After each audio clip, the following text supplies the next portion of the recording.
بسم اللہ الرحمن الرحیم، السلام علیکم ورحمۃ اللہ۔ امریکہ اور اسرائیل نے جو ایران کے اوپر حملہ کیا اس کے اندر ایران کے سپریم لیڈر آیت اللہ خامنائی شہید ہو گئے ہیں۔ یہ اتنی بڑی خبر، اتنی بڑی ڈیولپمنٹ اور اتنی بڑی شہادت سامنے آئی ہے کہ اس نے پوری دنیا کو ہلا کے رکھ دیا ہے۔ اب یہ جو شہادت سامنے آئی ہے جو کہ ایران کے سپریم لیڈر آیت اللہ خامنائی کی ہے، اس کے اوپر اسرائیل کے اندر اور امریکہ کے اندر خوشی کا اظہار کیا جا رہا ہے، لیکن تمام عالم اسلام کے اندر اور دنیا کے اندر اس شہادت کے اوپر بھرپور انداز میں رد عمل بھی سامنے آیا، لوگوں کی جانب سے احتجاج بھی سامنے آ رہا ہے اور لوگ سڑکوں کے اوپر بھی آ چکے ہیں۔ اب یہ جو آیت اللہ خامنائی کو شہید کیا گیا ہے، ایک کس طریقے سے حملہ کیا گیا، کس طریقے سے ان کو شہید کیا گیا، کہاں پر یہ مخبری ہوئی، کس نے یہ مخبری کی اور کس طریقے سے ان کو نشانہ بنایا گیا ہے، یہ بڑے اہم ترین سوالات ہیں جو کہ پوری دنیا کے اندر اس کے بارے میں سوالات کیے جا رہے ہیں کہ کیسے یہ ساری کارروائی کی گئی، کیسے یہ سارا حملہ کیا گیا، کس طرح سے یہ سارا معاملہ ہوا ہے۔ اب آپ ذرا امیجن کریں کہ یہ جو امریکہ اور اسرائیل کی جانب سے ایران کے اوپر حملہ کیا گیا ہے، یہ کافی عرصے سے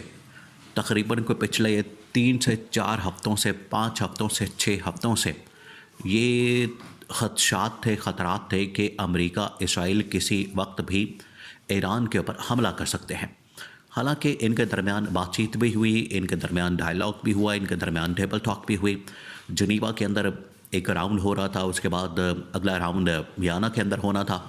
اور بالکل اسی طریقے سے جس طریقے سے آج سے تقریباً کوئی 6 سے 8 مہینے پہلے پچھلے سال ایران کے اوپر حملہ کیا گیا تھا، ڈائلاگ، ٹیبل ٹاک، بات چیت جاری تھی، لیکن اس کو سیبوٹاج کر دیا گیا اور حملہ کر دیا گیا۔ وہ جو جنگ تھی وہ تقریباً 12 دن چلی، اس کے بعد سیز فائر ہوا۔ اس دن سے لے کے آج تک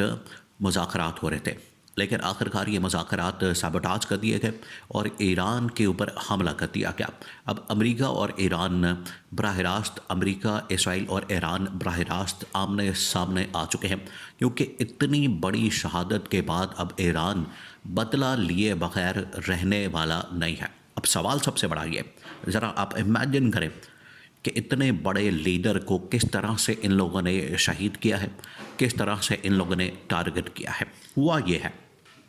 کہ امریکہ اور اسرائیل نے جب حملے کی باتیں شروع کر دیں تو ایران کے اندر مکمل طور پر کرفیو والی صورتحال بن چکی تھی، کرفیو والی، اور جتنی بھی ٹاپ ان کی ملٹری لیڈرشپ ہے، ان کی جو سول لیڈرشپ ہے، تمام کی تمام ٹاپ ملٹری سول جو کمانڈ ہے وہ محفوظ مقامات کے اوپر چلی گئی تھی۔ کوئی بنکر میں چلا گیا، کوئی شیلٹر میں چلا گیا، کوئی بیسمنٹ میں چلا گیا، کوئی کسی اور سیکیور جگہ پر چلا گیا۔ جب آیت اللہ خامنائی کو کہا گیا کہ حملہ ہو سکتا ہے، آپ کو نشانہ بنایا جا سکتا ہے جس میں آپ کی شہادت ہو سکتی ہے، لہٰذا آپ بھی کسی بنکر کے اندر چلے جائیں، کسی شیلٹر کے اندر چلے جائیں، کسی ایسے محفوظ مقام کے اوپر چلے جائیں جہاں پر آپ کو مسئلہ نہ ہو، آپ کے اوپر حملہ نہ ہو سکے، آپ کی جان بخش دی جائے یا آپ کو کسی قسم کی خراش نہ آ سکے، اگر حملہ ہوتا ہے اس میں آپ کا نقصان نہ ہو سکے۔ اور یہ بڑے اہم ترین انتظامات کر لیے گئے تھے، انہیں بتا دیا گیا تھا کہ آپ کی جان بڑی عزیز ہے، ایران کے لیے، عالم اسلام کے لیے، مسلمانوں کے لیے، ایران کی بقا کے لیے، سلامتی کے لیے۔ لیکن آیت اللہ خامنائی کے جو آخری الفاظ تھے بڑے یادگار الفاظ، بڑے ہی یادگار الفاظ، انہوں نے پورے عالم اسلام کے اندر جوش و جذبے کی نئی لہر پیدا کر دی ہے۔ آیت اللہ خامنائی نے کہا تھا کہ امریکہ اور اسرائیل اگر حملہ کرتے ہیں تو مجھے اس کی کوئی پرواہ نہیں، مجھے اس سے کوئی لینا دینا نہیں، مجھے اس کی کوئی فکر نہیں، اور میں ذرا بھی رتی برابر بھی ڈرنے والا، گھبرانے والا، خوفزدہ ہونے والا نہیں ہوں۔ میں بنکر میں، شیلٹر میں، کسی اور جگہ پر نہیں جاؤں گا، میں یہیں پر بیٹھوں گا، یہیں پر بیٹھ کے اس کا مقابلہ کروں گا، سامنا کروں گا، اور اگر یہ میرے اوپر حملہ آور ہوتے ہیں تو میں یہیں پر بیٹھ کے اپنی حفاظت کروں گا۔ اگر یہاں پر حملہ کر دیا جاتا ہے تو ٹھیک ہے، پھر شہادت میرے مقدر کے اندر لکھی ہے، تو پھر میں شہادت کو قبول کرنے کے لیے تیار ہوں۔ یہ تھے وہ آخری الفاظ جو کہ آخر کار آیت اللہ خامنائی نے کہے اور وہ شہادت ان کا مقدر بن گئی۔ اب ایران کے اوپر یہ جو حملہ کیا گیا اسرائیل اور امریکہ کی جانب سے، دیکھیں ایک جو سب سے بڑا مسئلہ ہے وہ یہ کہ اسرائیل نے اور امریکہ نے ایران کے اندر بہت زیادہ اپنا انٹیلیجنس کا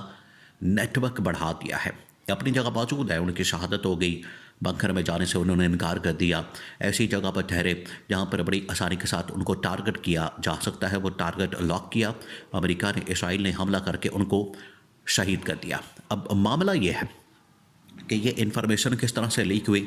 اس کے بارے میں کس نے آگاہ کیا، کس نے بتایا کہ آیت اللہ خامنائی اس مقام کے اوپر، اس جگہ کے اوپر، اس پلیس کے اوپر موجود ہیں اور یہاں پر یہ حملہ کر دیا جائے۔ اصل میں اسرائیل کی جو انٹیلیجنس نیٹ ورک ہے اتنی مضبوط ہو چکی ہے ایران کے اندر اتنے غدار موجود ہیں، اتنے مخبر موجود ہیں، وہاں پر اتنے بغاوت کرنے والے لوگ موجود ہیں، اتنے باغی موجود ہیں کہ انہوں نے آیت اللہ خامنائی کی مخبری کرتے ہوئے اسرائیل کو، امریکہ کو یہ انفارمیشن دے دی اور اس انفارمیشن کے مطابق ایکوریٹ پلیس کے اوپر، مقام کے اوپر، جگہ کے اوپر انہوں نے حملہ کر دیا اور اسی جگہ پر تقریباً کوئی 10 15 20 25 میزائل مارے اور پے در پے میزائلوں سے حملہ کر کے تمام کے تمام لوگ، اب اس میں آیت اللہ خامنائی صرف شہید نہیں ہوئے بلکہ ان کے خاندان کے لوگ، ان کے بہت سارے بچے، ان کے بہت سارے پارٹی کے لوگ، ان کے بہت سارے قریبی لوگ، وہ تمام کے تمام اس حملے کے اندر شہید ہو گئے۔ اب یہ اتنی بڑی شہادت پوری دنیا کے اندر، یہ ہفتے کی صبح کو حملہ کیا جاتا ہے اور سنڈے کی رات کو اس حملے کے بارے میں اور اس شہادت کے بارے میں کنفرمیشن سامنے آتی ہے۔ تقریباً 24 گھنٹے اس خبر کو دبا کے رکھا جاتا ہے اور اس کے بعد اسرائیلی میڈیا کی جانب سے اس خبر کو بریک کیا جاتا ہے اور بعد میں ایرانی سرکاری میڈیا یا ایرانی سرکاری حکام باقاعدہ طور پر اس کی تصدیق کر دیتے ہیں۔ یہ ہے وہ پروڈکشن، یہ ہے وہ معاملات جو کہ عمران خان بڑا عرصہ پہلے کر چکا تھا کہ ہمیں ایران اور امریکہ اسرائیل کے ساتھ، یا ایران اور سعودی عرب کے ساتھ، یا ایران کی جتنے مخالفین دشمن موجود ہیں ان کے ساتھ ایران کی دوستی کروانے کی ضرورت ہے۔ اور عمران خان کی اسی وجہ سے آج اس بات کو محسوس کیا جاتا ہے کہ ایران کے اگر معاملات ٹھیک ہو جاتے، ایران کے اگر تعلقات ٹھیک ہو جاتے تو آج یہ حملہ نہ ہوتا اور آج اتنے بڑے لیول کی شہادت نہ ہوتی۔ اب اس شہادت نے ایران کے اندر بھی غم اور غصے کی لہر کو پیدا کر دیا ہے۔ وہ نہ صرف ایران کے اندر یہ لہر موجود ہے بلکہ پورے عالم اسلام کے اندر، بلکہ پوری دنیا کے اندر یہ ایک بہت بڑی لہر پیدا ہو چکی ہے ایران کے اس حملے کے خلاف، جو کہ ایران کے اوپر حملہ کیا گیا امریکہ اور اسرائیل کی جانب سے۔ اسرائیل اور امریکہ کے خلاف بھرپور انداز میں اس وقت لوگوں کا احتجاج جاری و ساری ہے۔